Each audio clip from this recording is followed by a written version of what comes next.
¿Cómo estáis? ¿Cuántos se sienten bendecidos? Yo no sé si decir mañana o tarde, bueno, mediodía. Démosle un fuerte aplauso al Señor. Gloria a Dios.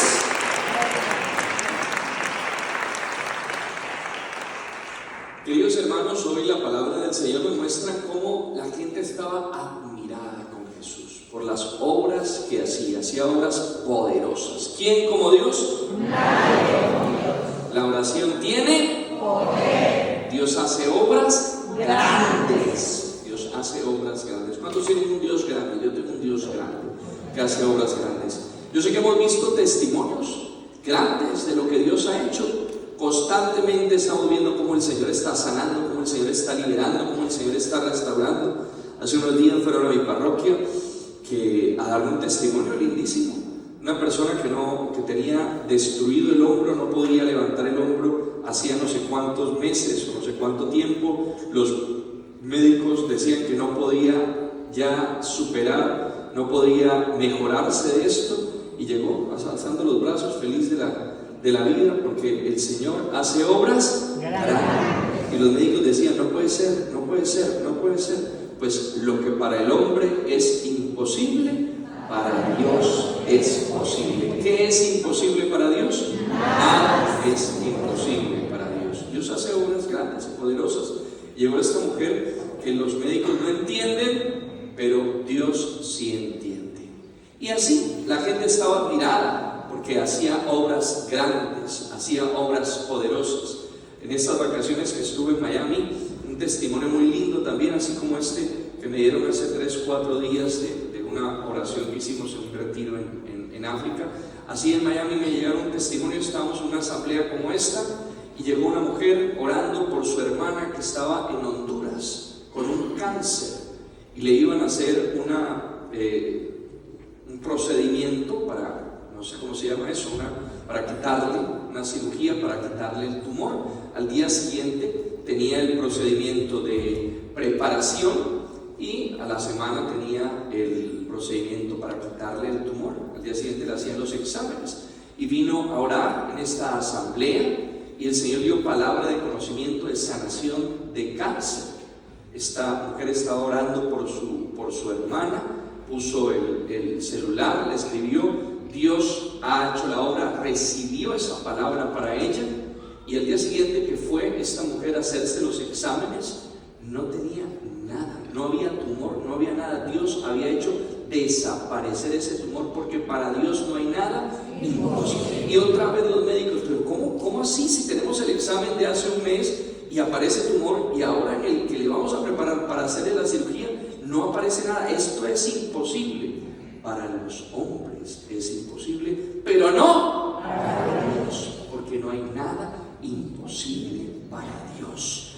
Yo no sé qué has venido tú a pedirle al Señor, pero no hay nada imposible para Dios. Dígale al vecino al lado, hermano, no hay nada imposible. No hay nada imposible para Dios, nada. Y estas son algunas de las muchas cosas que Dios va haciendo. Y Dios hace portentos, hace maravillas, porque tenemos un Dios que está vivo. Un Dios que está vivo. Que está vivo, que hace maravillas, que obra poderosamente, que no es simplemente una historia del pasado, una lectura muerta, sino que la palabra del Señor está viva y ocurre hoy, aquí y ahora, realizando obras y prodigios, sanación, liberación, bendición. Usted que ha venido triste, usted que ha venido con una atadura, usted que ha venido con un vicio, usted que ha venido con una enfermedad, para Dios no hay nada imposible. Usted lo sabe. Y vemos la gloria de Dios, la bendición de Dios. Pero cuando nosotros vemos el poder de Dios, que tenemos que creer en lo que está obrando en nosotros, también nos hacemos unas falsas ideas de la vida cristiana y de la vida creyente. Dios obra prodigios, Dios obra maravillas, Dios es poderoso, para Él no hay nada imposible. Yo constantemente estoy oyendo testimonios que yo los veo y digo, pero Dios, ¿cómo hace esto? Qué hermoso, cómo Dios obra, cómo hace tantas maravillas. Pero también al mismo tiempo nos exige en nuestra vida. Y eso era lo que los carismáticos de esta época los cristianos, los discípulos, los que caminaban con Jesús, no entendían. Decían, estaban admirados por los prodigios de Jesús, estaban viendo la obra poderosa de Jesús. Nosotros somos testigos. ¿Cuántos son testigos del poder de Dios? Yo soy testigo del poder de Dios. Yo soy una canción muy bonita que dice eso: yo soy testigo del poder de Dios. Yo he visto el poder de Dios. Yo creo en el poder de Dios.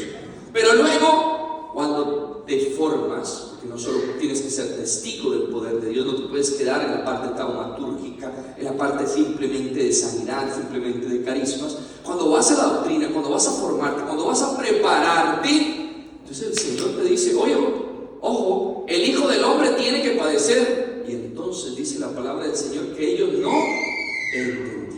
entendían. A ver, ¿cómo así? Hemos visto aquí que se sana la gente, hemos visto aquí que la gente se libera, que los demonios tienen que huir, que hay tantas obras. ¿Cómo así que el Hijo del Hombre tiene que padecer? Eso no les cabía en la cabeza. Si ellos están viendo un Dios que está obrando, que está encarnado, que está haciendo la obra en Jesucristo, entonces ¿cómo es posible que que es el Hijo de Dios, que es el Dios encarnado, vaya a sufrir? Esto no es posible. Si tenemos un Dios poderoso, ¿cómo es posible que haya sufrimiento? Y no entendían la perspectiva del sufrimiento. La primera palabra que no entendían era la palabra sufrimiento. Porque a veces parece que la gloria de Dios fuera por un lado y la palabra sufrimiento no tuviera nada que ver. Es decir, queremos cercenar el Evangelio y quitarle la cruz a la resurrección. Y sin cruz no hay resurrección. No hay resurrección. El hecho de que tenemos un Dios poderoso, el hecho de que tengamos un Dios que lo puede todo, el hecho de que tengamos un Dios para el cual no sea imposible, no hay una dicotomía con el hecho de que la vida de por sí trae sufrimiento. Dice San Juan Pablo II en la Salvifici Doloris que el sufrimiento es inherente al hombre mismo. Levante la mano aquí, ¿quién no ha sufrido nunca? Pero tenemos un Dios poderoso, y entonces ¿qué pasa? Pues que hay una naturaleza en nosotros humana que Dios ha asumido. Jesús ha asumido la naturaleza humana en todo, menos en el pecado. Por lo tanto, si ha asumido la naturaleza humana, ha asumido el sufrimiento humano.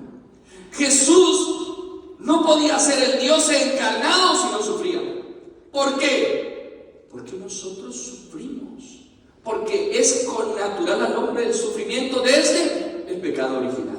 Aunque Él no asume el pecado, sí asume la naturaleza del hombre.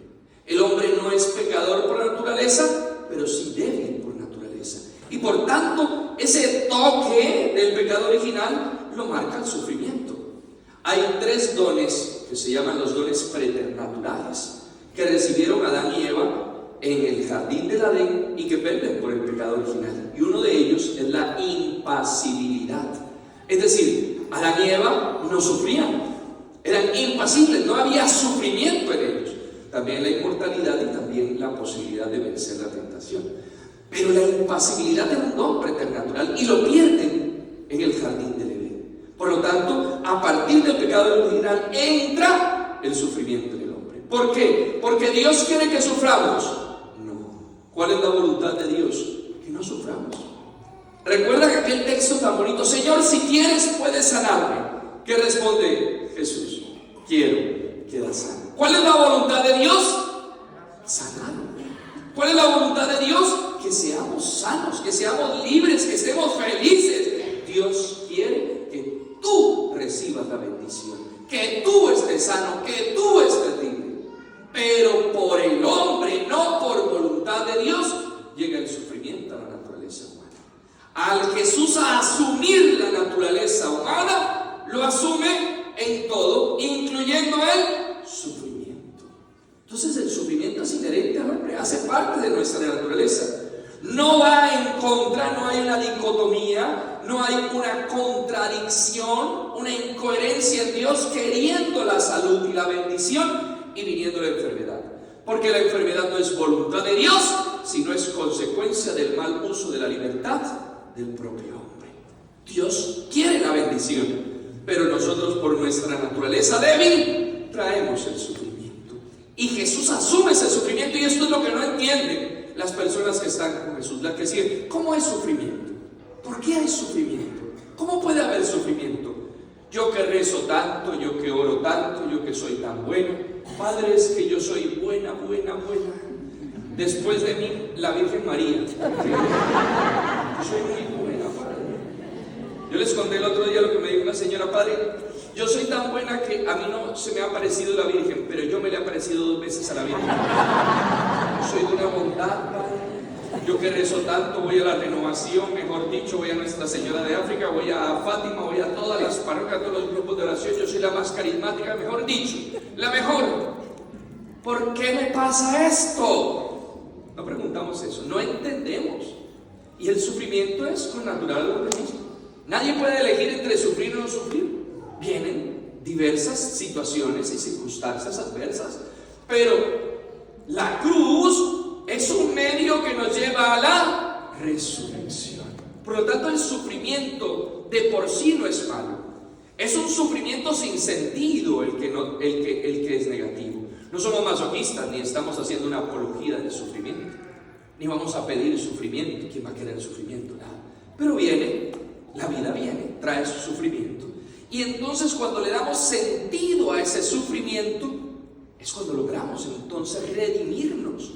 Un sufrimiento que tiene sentido, redime. Cuando yo ofrezco ese sufrimiento, cuando yo le doy un sentido, es que cuando la mujer va dando a luz, sufre.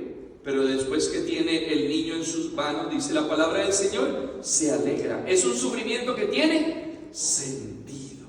No pare de sufrir. Una persona está sufriendo en sus últimos días, eutanasia. No. Sufrimiento ofrecido a Dios como redención, como purificación, entonces dignifica y salva. No necesito eutanasia. Ofrecimiento a Dios tiene un sentido. Y uno encuentra gente muy buena, que en sus últimos días viven la enfermedad de una manera tan hermosa y tan sublime, que nos dan un testimonio tremendo, y dejan un testimonio tremendo de santidad, incluso de martirio. Cuando vemos los mártires que ofrecen su vida, su sufrimiento tiene un sentido. Y cuando tiene sentido, salva, redime. Incluso una enfermedad ofrecida a Dios y luego viene la sanación. Esa enfermedad puede servir para la conversión de esa persona, para la conversión de su familia y sobre todo para darle gloria a Dios. ¿Para qué? Para darle gloria a Dios. No los escucho carismáticos. ¿Para qué? Para darle gloria a Dios. Usted está pasando por un problema, por una dificultad. Pues ese problema y esa dificultad es para darle gloria a Dios. Usted no se queje de ese problema. ¿Por qué me vino este problema? Diga, gloria a Dios. Porque con este problema voy a manifestar el poder de Dios. Porque Dios me va a levantar de ese problema. Porque voy a dar testimonio del poder de Dios en mi vida. Y gracias a este problema se va a manifestar la gloria de Dios en mi familia y en tantas personas. ¿Cuántos dicen amén? Amén. ¿Cuántos dicen amén? Amén. Dígale al vecino del lado, eso es para la gloria de Dios. Eso es para la gloria de Dios. No se achicopale, no se angustie. Eso es para darle gloria a Dios. ¿Cuántos creen que ese problema que tienen es para darle gloria a Dios? ¿Cuántos creen que Dios se va a manifestar poderosamente en sus vidas? Dele un fuerte aplauso al Señor.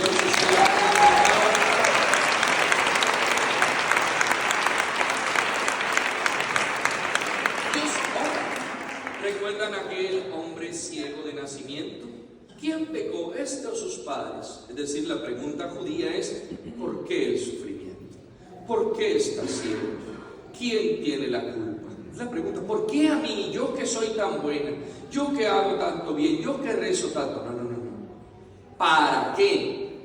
Que el sufrimiento tenga un sentido. Y cuando tiene un sentido, redime, salva, dignifica. ¿Por qué la cruz? No. ¿Para qué la cruz? Para la gloria de Dios, para la resurrección y para la salvación de todos los hombres. Aleluya, gloria a Dios por la cruz de Jesucristo que nos redime y que nos salva. Amén. Es una cruz que nos salva. Y las cruces, los problemas, las dificultades nos salvan y nos redimen. No los queremos, no los pedimos, pero vienen. ahí viene, ¿qué vamos a hacer?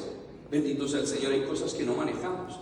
A veces nos cuesta el no dominar las cosas, ¿cierto? Nos gusta manejar todo. Y el deseo de dominio nos impide ser felices, porque hay cosas que no controlamos y se salen de nuestras manos. ¿Qué hay que hacer? Entregárselos al Señor y darles un sentido salvífico. Carismáticos. Carismático no es el que no tiene problemas. Carismático no es el que no pasa dificultades.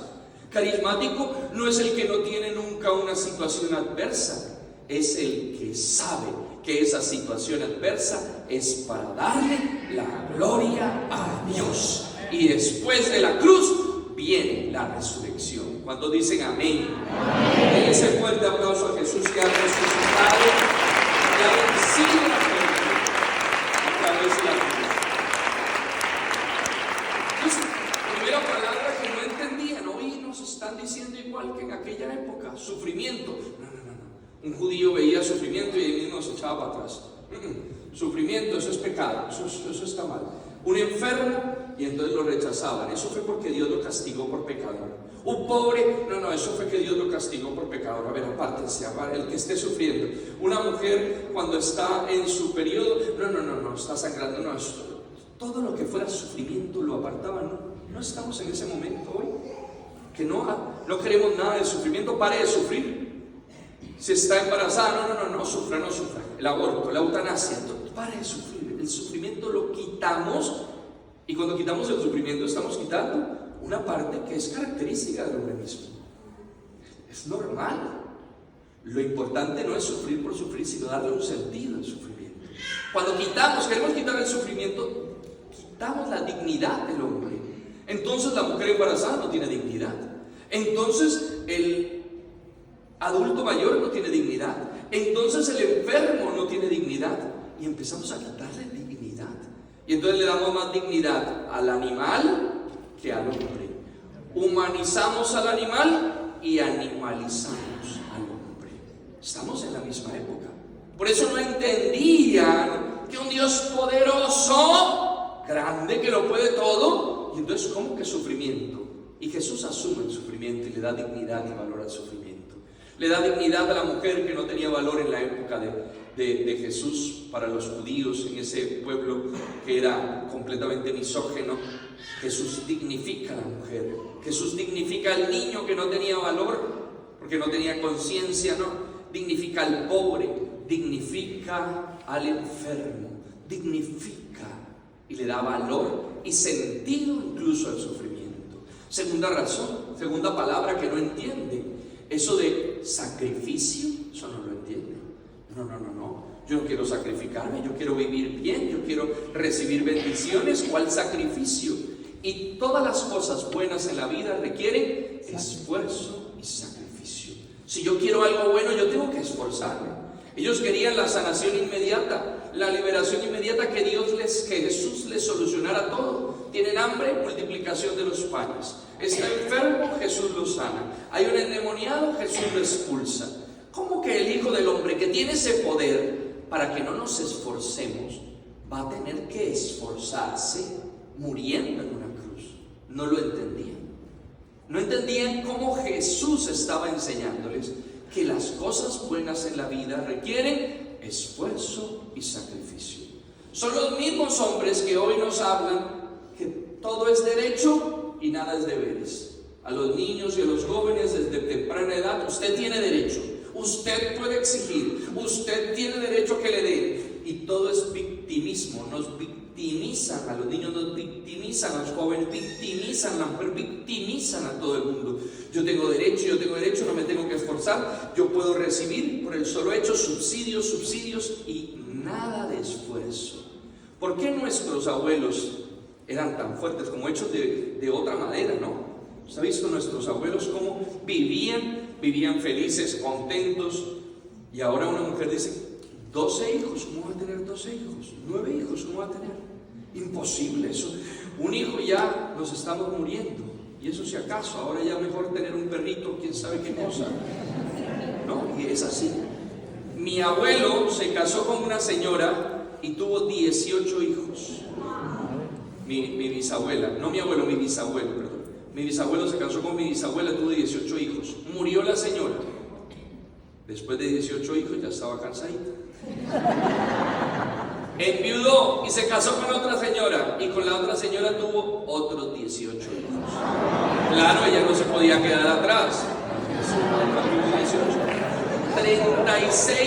35 hermanos tuvo mi abuelo, 35 hermanos. Y eso ahora, desastroso. El mayor y el menor se encontraron en el entierro de uno de los hermanos. No se conocían.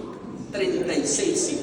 Eso ahora es impensable, porque no nos gusta esforzar, no nos gusta sacrificar, no nos gusta todo fácil, rápido y sin complicaciones. Por eso no entendían, carismático. Si usted quiere ser santo, usted tiene que esforzarse.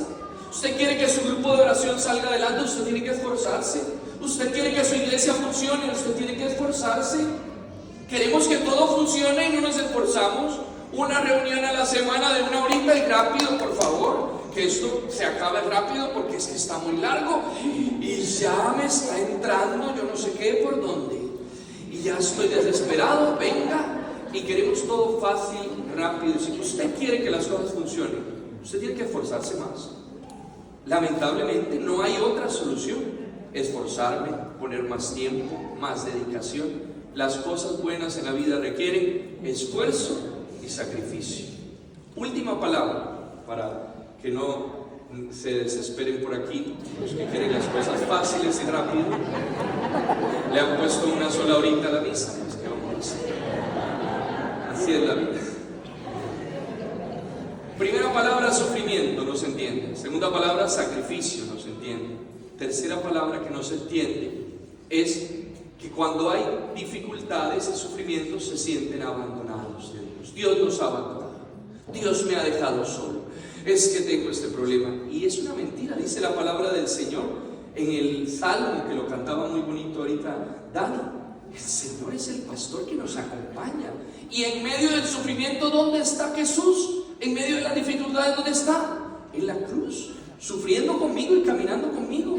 El sufrimiento no significa abandono de Dios, sino todo lo contrario, cercanía de Dios. Lo que no entendían estos era que cuando hay dificultades, incluso cuando estoy en la cruz, Dios está más cerca de mí. Y algunos de nosotros lo hemos vivido. Cuando estamos pasando una situación, sentimos más la cercanía de Dios. Dios está con nosotros. Acuérdense el texto aquel de las huellas en la arena.